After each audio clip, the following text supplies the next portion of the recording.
तथागत गौतम बुद्ध के बाद सबसे पहले लोक शिक्षा का काम किया गौतम बुद्ध के बाद, तो कबीर साहब ने गांव-गांव, बस्ती-बस्ती में जाकर के क्या कहा?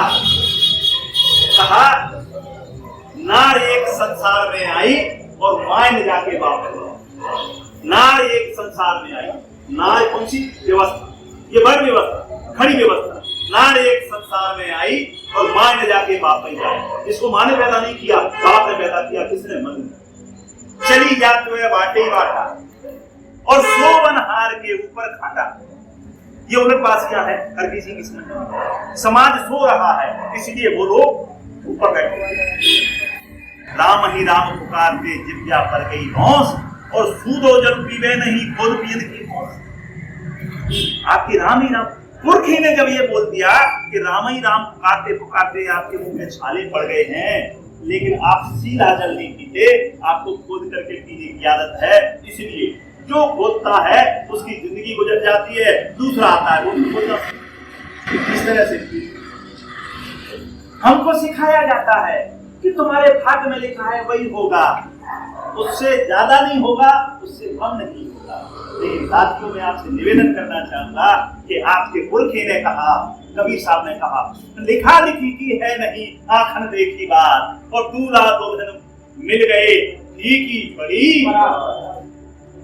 लेकिन हम ऐसे ढीठ हैं कि हम कबीर साहब की बात नहीं मानेंगे। हम मानेंगे किसकी?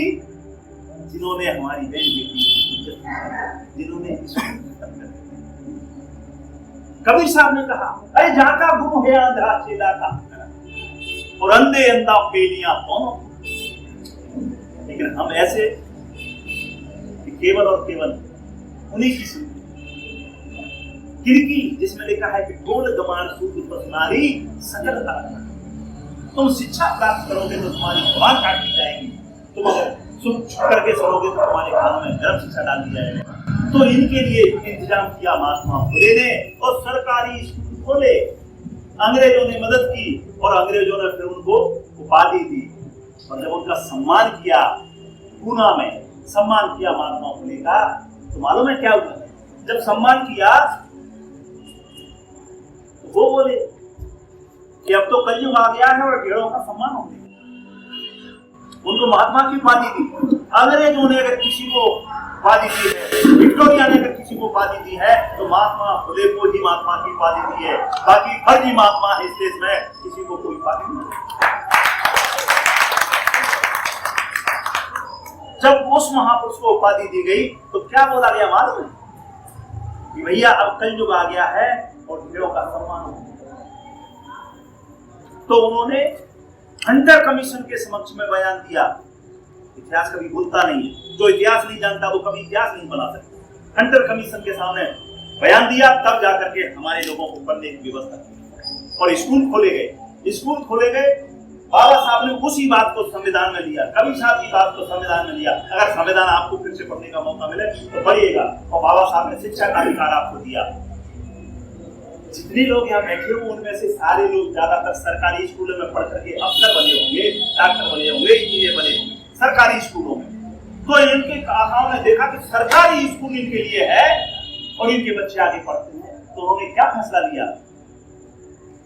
हमारे मसीहा ने स्कूल खोले, हमारे महात्मा ने स्कूल खोले, और उनका महात्मा क्या कहता है? सरकारी स्कूलों में आतंकवादी पैदा, जो आपको जीने की पद्धति बताता है। इतने फर्जी और दोगले लोग वो जीने की पद्धति बताते हैं और कहते हैं सरकारी स्कूलों में आतंकवादी पैदा हो। तो क्या सरकारी स्कूल में इतने बड़े इतने जो बने हैं वो क्या सारे के सारे आतंकवादी?